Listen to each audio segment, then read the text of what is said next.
कि हम 2-4 रुपया के लिए हम लोग ये सब करते नहीं। हम भ्रष्टाचार से लड़ते हैं और लड़ते रहेंगे। लेकिन ये बिहार सरकार की बात अगर आप करें तो मेरा इलाका में ही दारू बिकता है, समझा। थाना प्रभारी जो ऋतुराज वही सरगना है उसका, वो दारू माफिया वही है समझे। वो सबसे मिला हुआ दारू बेचता है, समझे। सर आप देख रहे हैं बेदरकबाद में हूँ आपके साथ वसीम रजा। इस वक्त मैं मौजूद हूँ धरना स्थल गर्दनीबाग पटना में, और एक कहानी मुझे गुनगुनानी पड़ रही, एक गाना मुझे गुनगुनाना पड़ रहा है। हालांकि गाने के बोल अब बदल चुके हैं, फिर भी मैं उस गाने को गुनगुनाऊंगा।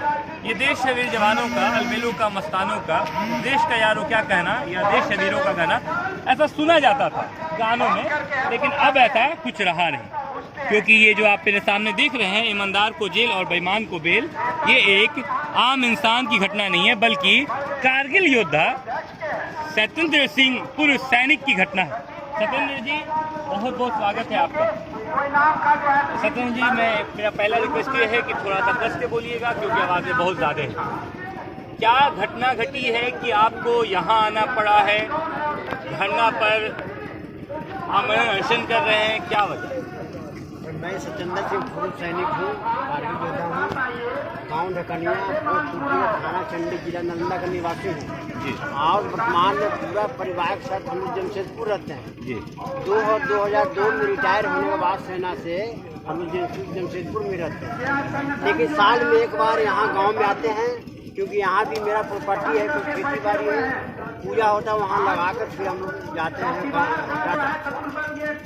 2018 में आए थे, हमने देखा मेरा गांव में ये नल योजना, गली निर्माण, गली का पक्कीकरण, समझिए। खाई खत्ता को भर कर, जो खाई खत्ता गांव में जरूरी है, उसमें पटवन होता है, सब भर भर के बगीचा लगा दिया है। हमने कंप्लेन किया सीएम बिहार को, डीएम नालंदा को, सीओ वीडियो चंडी को, सबको कंप्लेन किया कि ये जांच किया जाए। कोई जांच नहीं हुआ। और उसके बाद फिर हमने डीएम बोलते हैं यहाँ पर, उनसे मिल के अक्टूबर में 2 महीने के बाद मिल के हमने उनसे रिक्वेस्ट किया कि सर इस मुद्दे को आप जांच कीजिए।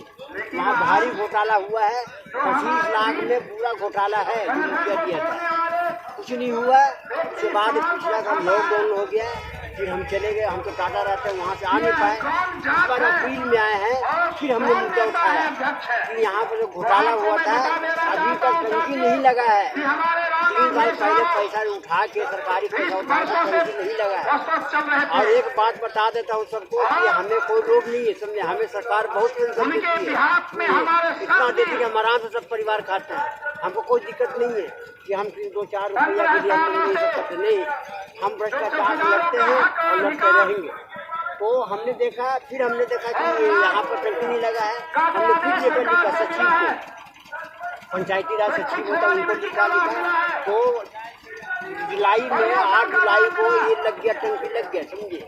लेकिन ये साजिश के तहत वीडियो चंडी, थाना प्रभारी चंडी, ये माफिया लोग, सुरेंद्र सिंह पाटिल लोग, मुकेश कुमार, मनीष कुमार, जितना भी है, ये सब मिलके हमको जेल में झूठा आरोप हमको जेलवा दिया।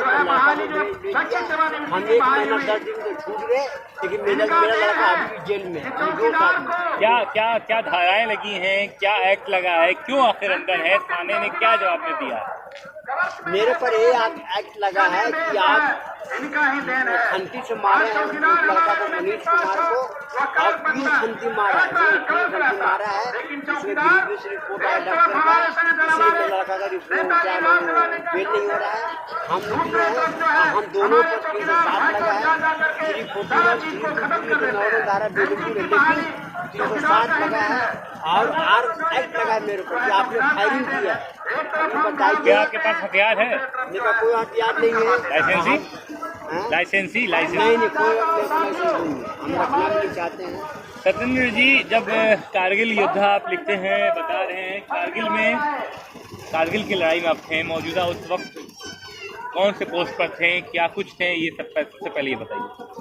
हम कारगिल युद्ध भी लड़े हैं और सियाचिन में लड़े हैं, ये ऑपरेशन मेघदूत जो माइनस टेम्परेचर में है, उसमें भी लड़े हैं। 2 लड़े हैं, जो लड़ने के बाद ही यहाँ पर रिटायर होते हैं। तो वहाँ हम लोग मतलब जो लड़ाई जो होता है एक जगह नहीं होता, फौज एक जगह नहीं रहता है। अगर आज टाटा में है, आज अगर पटना में है, तो कल वो मिलेगा वहाँ फतुआ में। इस तरह से बॉर्डर में हम लोग मूव करते हैं रात रात में। हमने जो शुरू किया लड़ाई में जोधपुर जैसलमेर से, वो हम लोग घूमते मतलब मूव करते करते रात में मूव करते करते हम लोग पहुँच गए वहाँ बॉर्डर पर, कारगिल बॉर्डर पर। वहाँ लास्ट में वहाँ पर। सत्येंद्र जी, क्या लगता है जहां मान सम्मान मिलना चाहिए, आपने कहा कि आपको तो अपने पेंशन भी मिलते हैं, लेकिन जब आप आवाज़ उठाते हैं, देश के लिए लड़ते हैं, देश को जिताते हैं, आप जैसे योद्धा के बलबूते पर हम आज जिंदा हैं, हम आज फक्र महसूस करते हैं कि हमारा देश, हमारा भारत देश आज़ाद है, वैसे ही योद्धा को यहाँ भ्रष्टाचारियों द्वारा आरोप लगाया जाता है, जेल भेजा जाता है, मारपीट किया जाता है। भ्रष्टाचार को आप नहीं देख पाते हैं। क्या इसी भारत को आपने आज़ाद कराया था? हमने जो ऑपरेशन लड़ा, जो लड़ाई लड़ा फौज में, उसका हमको मेडल मिल रहा है। भारत सरकार हमको बापू की इज्जत किया है, हमको पेंशन दे रहा है, समझिए। लेकिन ये बिहार सरकार की बात अगर आप करें तो मेरा इलाका में ही दारू बिकता है, समझा। थाना प्रभारी जो ऋतुराज, वही सरगना है उसका, वो दारू माफिया वही है, समझे। वो सबसे मिला हुआ दारू बेचता है, समझे। अब हम तो इतना खुल के बोलेंगे। आप इतना खुल के बोलने डर नहीं लगता है क्या? कोई डर नहीं है, और जब तक रहना है रह लेगा, जब मर जाएगा, सीधा बात है, बस। किसी से क्या डरना है।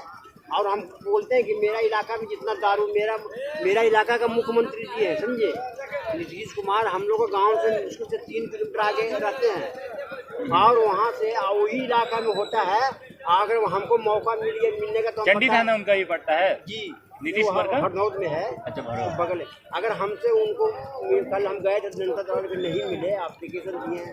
अगर मौका मिल गया, आज शाम को हम जा रहे हैं, फिर अगर मौका मिल गया मिलने का, तो हम बोलेंगे सर वो आप तो बिहार में क्या ढिंडोरा पीट रहे हैं, आपका तो क्षेत्र में ही दारू बिक रहा है, आप जाँच करवाइए। और वो थाना प्रभारी को वहाँ किस लिए रखा है, उसमें क्या ऐसा खून है भाई, क्या ऐसा खून है जो वही रहता है, वो तो पूरा गलत काम करता है वो। कितने सालों से ऋतुराज जी वहाँ पर है? नहीं, ये तो हमको मालूम नहीं है। नहीं मालूम, ये तो मालूम नहीं। कुल मिलाकर आपकी लड़ाई थी भ्रष्टाचार को रोकने के लिए।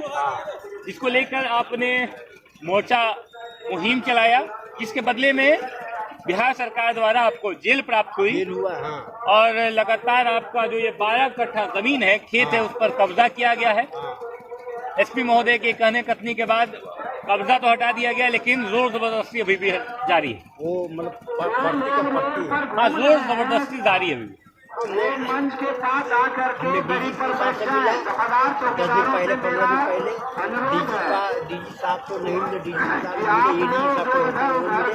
वो थाना मेरे सामने फोन के थाना प्रभारी को, एसपी साहब को, सबको बुला के तो बात करो, नहीं मेरे पास आए।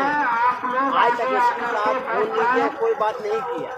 और यहाँ तक मामला हो गया कि हम जब गाँव में नहीं रहते हैं, डर नहीं रहते हैं, गाँव में जाते हैं कि हमारा पीछा किया जाता है जान मारने के लिए। ये मेरी फैमिली का हाल फिलहाल में गाड़ी से धक्का मार दिया, 8 टाका लगा है 1 तारीख के बाद। दूसरा जो है वहाँ मेरा केस चल रहा है। आपने केस किया है, विपरीत केस किया है? हमने किया है, 2 काउंटर केस किया है। 2 काउंटर केस किया है थाने में ही, उसी थाने में? हाँ। तो थाने वाले थानेदार आपका केस लिए? लिया, बहुत लिया है। और इसलिए लिया कि हमने पहले ही एसपी साहब को इन्फॉर्म किया। और कहीं ना कहीं एसपी साहब पूरा सपोर्ट कर रहे हैं, लेकिन जो दबाव है वहाँ गाँव के लोगों का, जो मतलब गुंडे टाइप के लोग हैं, उनका थोड़ा ज्यादा है दबदबा, इसके वजह से आपको ज्यादा तंगी महसूस हो रहा है। जैसे मान लीजिए हमने जो केस किया कि मेरा घर में घुस को मारपीट किया है, तो उन लोगों को कितने अरेस्ट किया गया है, और क्या किया, वो धारा लगा के केस चार्ज जमा कर दिया, मतलब केस खत्म कर दिया। हमने प्रोटेस्ट फाइल किया कि नहीं ये गलत हो रहा है। हम मेरा कहने मतलब है हम लड़ेंगे, और जब तक शरीर में एक कतरा के खून है हम लड़ेंगे। ये कैसा बिहार बना दिया नीतीश सरकार आपने, एक तरफ लोग धरने पे बैठते हैं तो एक तरफ पूर्व सैनिक कारगिल योद्धा जमीन पर बैठा है।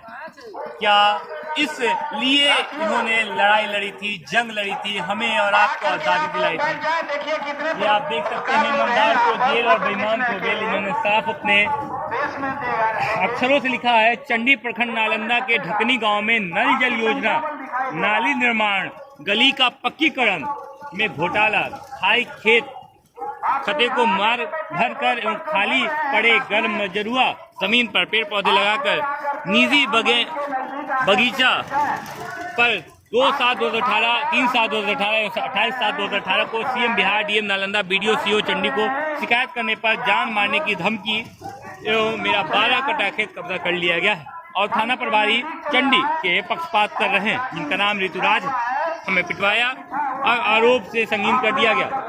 आरोप में केस करवाकर हम बाप बेटा को जेल भिजवा दिया गया। प्रशासन चुप है।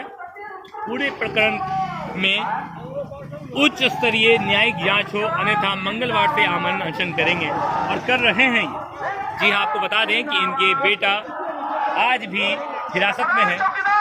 इनकी बस एक ही काम थी, ये भ्रष्टाचार को देखकर चुप नहीं रह सके। इन्होंने जैसे ही देखा नालंदा, जो कि सीएम नीतीश कुमार का पैतृक गांव है, वहां जब नीतीश कुमार ये कहते नजर आते हैं कि 7 निश्चय योजना से बिहार विकसित हुआ है, तब हमारे सत्येंद्र जी कारगिल योद्धा आवाज उठाते हैं और कहते हैं नहीं नीतीश कुमार जी, आपके यहाँ आपका खुद पैतृक गांव इस चीजों से खाली पड़ा। इस चीजों में बहुत बड़ा घोटाला हुआ है। नल जल योजना, सड़क, जमीन पर पेड़ पौधा, गली निर्माण, गली पक्कीकरण, सब चीज में घोटाला हुआ है, जिसके बदले में इन्होंने जब आवाज उठाया, उसके बदले में इन्हें जेल भेज दिया गया है, मारा गया है, उनकी पत्नी को सर फाड़ दिया गया है, 8-9 टाके लगे हैं। लगातार ये प्रयास कर रहे हैं थाने से बात करने के लिए। एसपी महोदय, एडीजी महोदय, सबसे मुलाकात की है इन्होंने। सबने उम्मीद जताई है कि आपको इंसाफ मिलेगा, लेकिन अभी तक इन्हें कोई इंसाफ नहीं मिला। ये तो जेल से रिहा हो चुके हैं, लेकिन इनके बेटा अभी भी जेल में बंद है। या नीतीश कुमार, सवाल बस ये उठता है, ऐसे योद्धा का अगर ऐसा परिणाम होगा, भ्रष्टाचार के खिलाफ लड़ने का ये परिणाम होगा, तो बिहार को बहुत विकास था ही और भी विकास बढ़ता जाएगा। बात देखने के लिए धन्यवाद और उम्मीद करते हैं, माफ कीजिएगा, और उम्मीद करते हैं कि नीतीश कुमार जब मैं अपना ये वीडियो आपको ट्वीट करूं तो आप मुझे जवाब जरूर दें, क्योंकि जनता जवाब चाहती है और शायद आपके पास अब जवाब कम रह गया है। बात देखने के लिए